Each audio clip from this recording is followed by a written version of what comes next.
नमस्कार, मी डॉक्टर कविता राणे. बुलेटिनमध्ये आपल्या सर्वांचं स्वागत. बुलेटिनच्या सुरुवातीला बातमी आहे वाहतूक क्षेत्रातली. पुणे मुंबई एक्सप्रेस हायवेवर वाहतुकीची कोंडी झाली आहे. सुट्टीमुळे मोठ्या संख्येने वाहन रस्त्यावर आलेत, परिणाम वाहतुकीवर झालाय. खंडाळा घाटात वाहतूक संथ गतीने सुरू आहे. मुंबईकडे जाणाऱ्या रस्त्यावर सध्या वाहनांच्या रांगाच रांगा लागल्यात.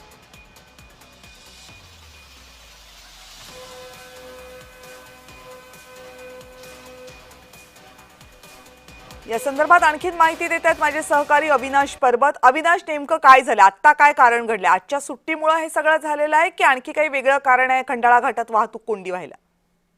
नाही, आज सुट्टीमुळे, शिवजयंतीच्या सुट्टीमुळे जे आहे ते मोठ्या प्रमाणामध्ये वाहन जे आहे ते पुणे मुंबई महामार्गावर उतरल्यामुळे मोठी गर्दी जी आहे ती आपल्याला पाहायला मिळत आहे.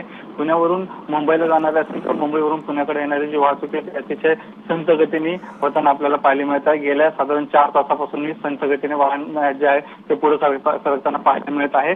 पोलिस हे 15-20 मिनिटाचा ब्लॉक घेऊन जे आहे वाहनांना वाहतूक ही जी आहे सुरळीत करण्याचा प्रयत्न करत आहे. परंतु अजूनही जी वाहतूक आहे ती सुरळीत झालेली नसली तरी मात्र संथ गतीने जी आहे ती वाहतूक पुढे सरकताना आपल्याला पाहायला मिळत आहे. धन्यवाद तुम्ही दिलेल्या सगळ्या सविस्तर माहितीबद्दल अविनाश.